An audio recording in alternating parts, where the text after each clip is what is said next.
રામનવમી હિન્દુ ધર્મના સૌથી મહત્વના તહેવારોમાંનો એક, પણ એવી તો શું વાત છે જે આ દિવસને આટલો બધો ખાસ બનાવે છે? ચાલો આજે આપણે એના મૂળ સુધી જઈએ અને એના મહત્વને બરાબર સમજીએ. તો સૌથી પહેલો અને સીધો સવાલ મનમાં એ જ આવે કે ભાઈ આ રામનવમી છે શું? જુઓ, આ ખાલી કેલેન્ડર પરની એક તારીખ નથી, ના, એનાથી ઘણું વધારે છે. એક ઊંડો સાંસ્કૃતિક અને આધ્યાત્મિક અનુભવ છે. અરે આનો અર્થ તો એના નામમાં જ છુપાયેલો છે, ખબર છે? રામ અને નવમી એટલે કે નવમો દિવસ.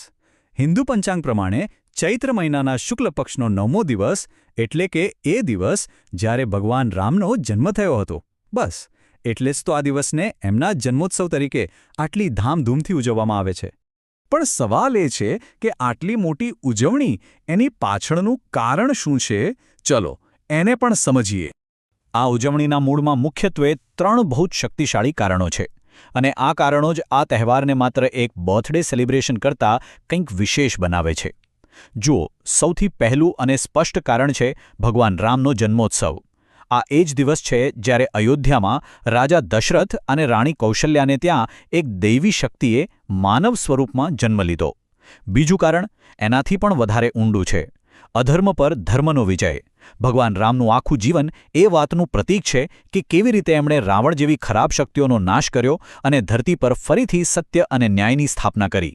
અને ત્રીજું, જે સૌથી વધુ પ્રેરણા આપે એવું કારણ છે, એ છે એમના આદર્શોનું સ્મરણ.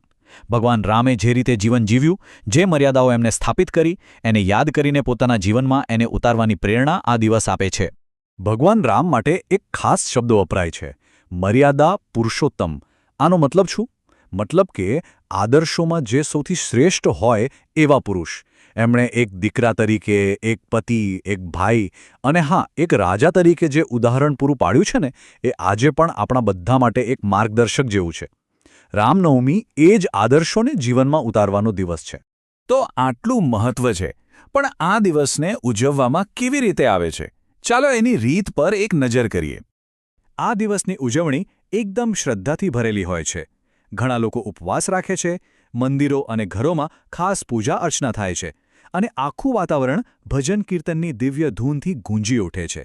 અને હા, ઉજવણીના અંતે પંજરીનો ખાસ પ્રસાદ વહેંચાય છે, જે આ તહેવારની એક અલગ જ ઓળખ છે. આખી ઉજવણીમાં સૌથી રોમાંચક સમય હોય છે બપોરના બરાબર 12 વાગ્યાનો, કારણ કે એવી માન્યતા છે કે આ એ જ ક્ષણ હતી જ્યારે ભગવાન રામનો જન્મ થયો હતો. એ સમયે ભક્તિ અને ઉત્સાહ એકદમ ટોચ પર હોય છે. અને બરાબર 12 વાગે બસ ચારે બાજુથી એક જ અવાજ સંભળાય છે: જય શ્રી રામ. આ ખાલી એક નારોલાથી, સમજ્યા? આ તો ભગવાનના જન્મનો જે આનંદ છે, લોકોની જે અતૂટ શ્રદ્ધા છે, એનું એક સામૂહિક પ્રદર્શન છે. એ ક્ષણ ખરેખર જબરજસ્ત ઊર્જાથી ભરેલી હોય છે. પણ આ બધી પૂજાપાઠ અને ઉજવણી પછી આ તહેવારનો અંતિમ સંદેશ શું છે? એમાંથી શું શીખવાનું છે?